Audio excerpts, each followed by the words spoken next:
nisaa fil mahid. Saya tahu panjenengan sudah paham, cuman ingin kertas betul. Coba 222 Al-Baqarah. Silakan dibaca. Yang keras. Bukan. Wa yas'alunaka 'anil mahid. 222. Dan mereka menanyakan kepada Muhammad tentang haid. Katakanlah itu adalah sesuatu yang kotor. Karena itu jauhilah istri. Oh, istri. Padahal bisa.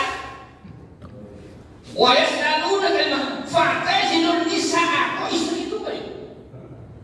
Kok istri bukan perempuan? Sama, oh beda. Istri pasti perempuan, betul? Tapi perempuan belum tentu istri. Ini ada Bang Banser, Bang Gokam ada. Oke. Saya punya teman dokter, ahli syariah, umur 66 tahun, belum menikah, mau enggak? Mau poligami?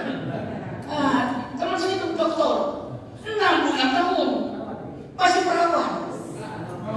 Dia wanita, tapi bukan seorang istri. Dari mana kita menerjemahkan wanita itu istri? Gitu. Makanya gak cukup dengan bahasa Arab, betul? Gak cukup dengan bahasa Arab. Indonesia punya doktor, profesor, guru besar bahasa Arab. Saya sebut Profesor Dr. Lamini Lamtabdin, tapi beliau bukan ahli tafsir.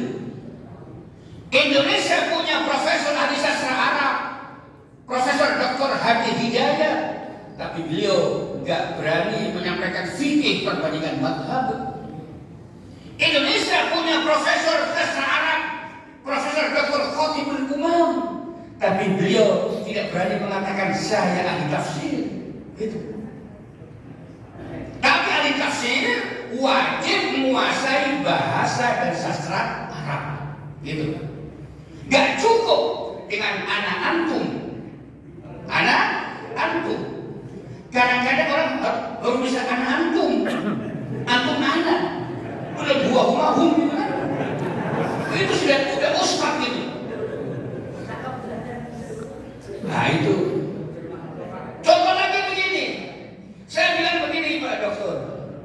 Saya ngomong di sebuah komunitas, saya nggak ikut komunitasnya. Panjenengan dari mana? Kata dia, Pak Dr. Taufik, jangan pakai panjenengan apa, pakai antum dulu saja.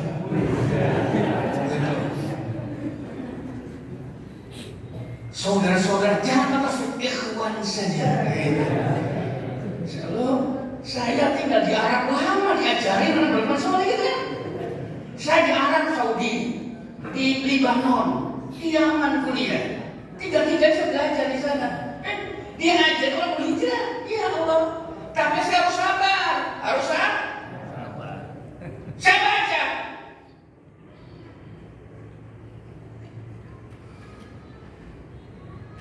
Wa kana Isa yusallimuna taslima.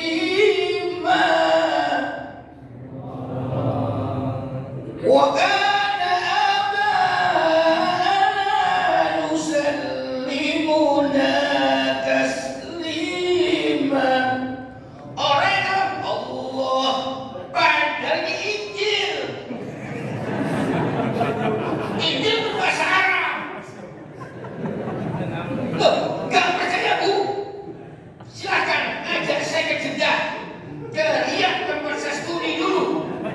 di Jeddah itu tiap hari Sabtu ada namanya Ta'limu Al-Kitab, ya Al-Injil bil lughatil Arabiyyah. Yang ngaji kitab Injil pakai surban, pakai gamis, Injilnya pakai bahasa Arab. Nah orang yang nggak ngerti, ya Allah.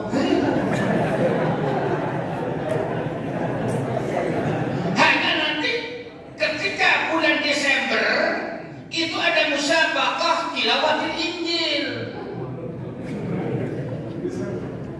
Kalau orang Islam ditutup dengan Shadaqallahul Azim, mereka enggak. Haleluya, haleluya.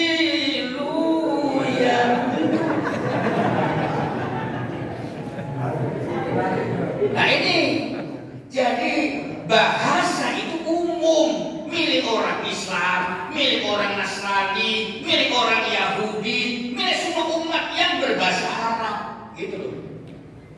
Jadi jangan sok Arab gitu loh, Pak.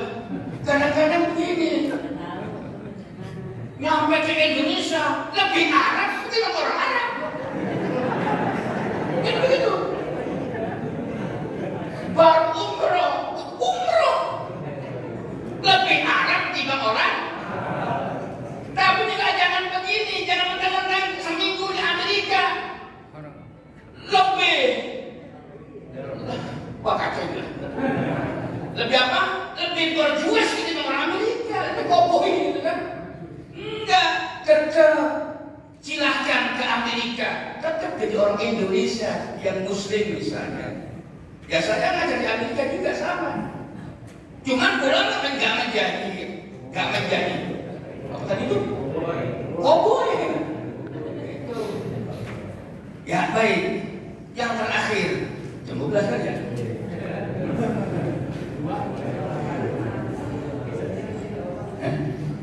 Yang terakhir, dalam rangka membangun ukhuwah Islamiyah yang hakiki itu, mohon maaf, saya masih menangis Syekh bin Baz hidup. Tahu Syekh bin Baz? Syekh bin Baz itu gurunya Syekh Utsaimin. Cuman saya tidak lama berjumpa dengan Syekh bin Baz, beliau wafat. Kemudian langsung berjumpa Syekh Utsaimin.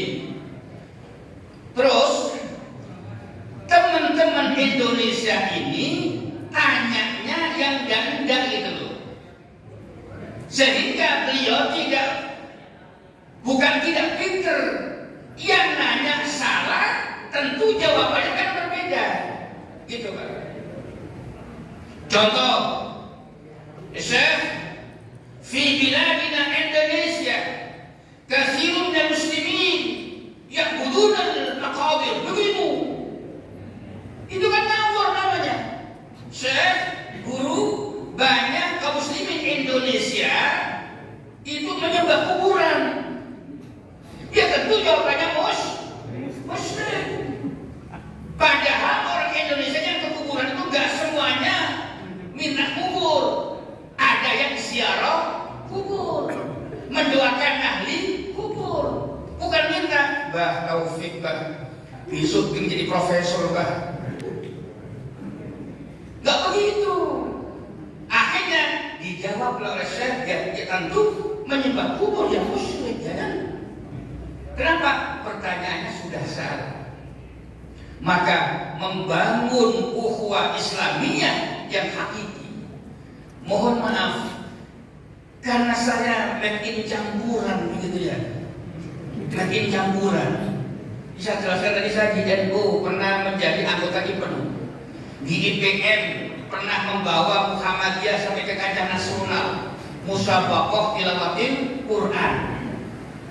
Kemudian di Persis saya ngaji tafsir Ibnu Katsir sama pucuk pimpinan Persis namanya Ustaz Hud Musa Bangil. Di Al-Irsyad saya belajar dan akhirnya berangkat ke Saudi lewat Al-Irsyad. Terus habis itu gak puas dengan Al-Irsyad, masuk ke Saudi ikut Salafi. Gak kuat cukup dengan Salafi, ikut Hizbut Tahrir sebelum HTI.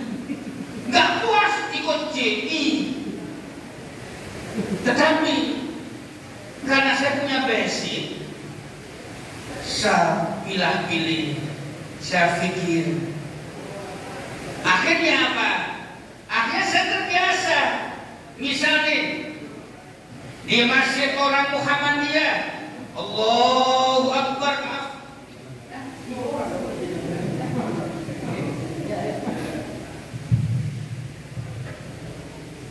Di dalam Muhammadiyah Pasuruan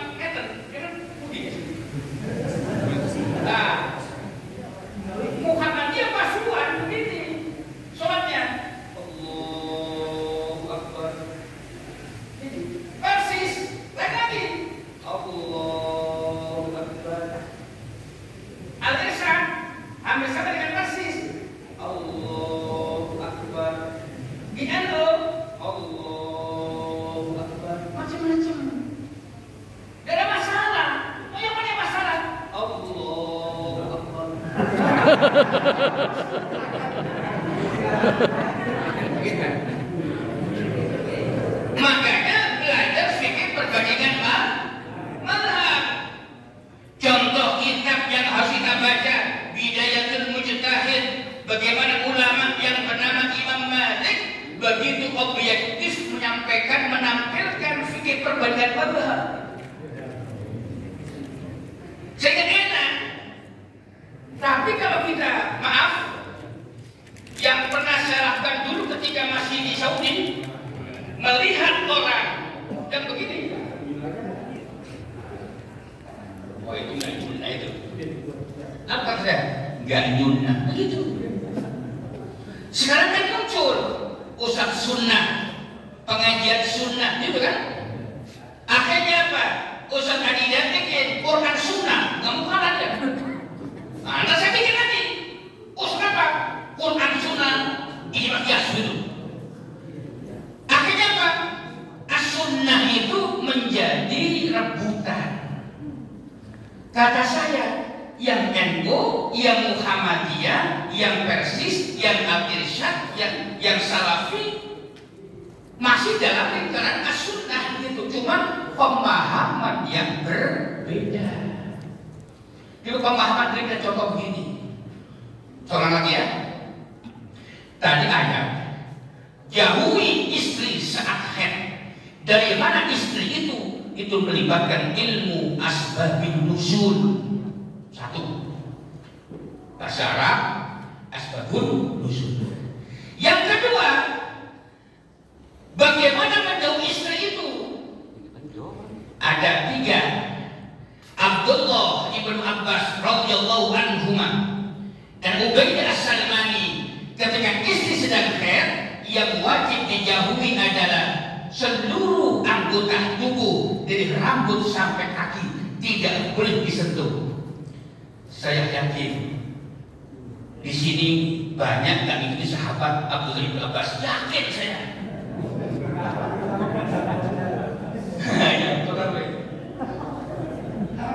Yang kedua, pendapat Imam Abu Hanifah dan Imam Malik, alladzi yajibu i'tizaluhu ma baina surra ila rukbah. Ketika istri sedang haid, yang harus dijauhi antara pusar sampai lutut. Pusar ke atas halal, lutut ke bawah halal. Ini haram. Saya begini enggak? Saya masih muda. Yang ketiga, alladzi yajibu i'tizaluhu mawdi'ul adha wa huwa al-farju faqat. Itu yang wajib dijauhi adalah hanya tempat keluarnya darah saja. Yaitu ini. Ikut yang mana? Ikut yang mana? Akhir. Ikut yang mana? Akhir. Yang kemana? 3 atau 4? 3. Ikut ketiga. Yang kedua, yang kedua. Ini haram nih, haram. Ini halal. Halal. Mana ikut yang mana? Yang ketiga. Padahal Muhammadiyah itu Muhammadiyah. Kelihatannya sederhana. Tapi yang ingin saya sampaikan adalah banyak penceramah ikut sahabat dong. Jangan ikut ulama yang di bawahnya, kan gitu. Ya kalau istri saya 3 enak. 1 head, nah ini. Wong istri saya masak 1. Paham ya? Kan banyak orang ikut sahabat Taufik, Abdullah bin Abbas. Saya nggak kuat. Saya ikut yang ketiga aja dah. Nah, maksud saya kita nggak nyadar kadang-kadang ikut sahabat, jangan ikut ulama begitu. Ini namanya pembodohan. Zaman Nabi masih hidup, sudah ada perbedaan pendapat. Siapa? Yaitu siapa? Yaitu Siti Aisyah radhiyallahu anha dan kemudian dengan Abu Bakar As-Siddiq, bapak ibu. berjumpa dengan Rasul masih hidup, tapi punya fikih yang berbeda, tapi berjalan mengalir saja. Gitu. Tolong jangan dikatakan masa sahabat tidak ada perbedaan, sudah ada. Tapi mereka saling menghormati, mengalir saja. Contoh, ketika saya ngimami di NU, ya pakai kunut kalau subuh. Ketika saya ngimami di Muhammadiyah, nggak pakai kunut, nggak ada masalah gitu loh. Selesai. Monggo.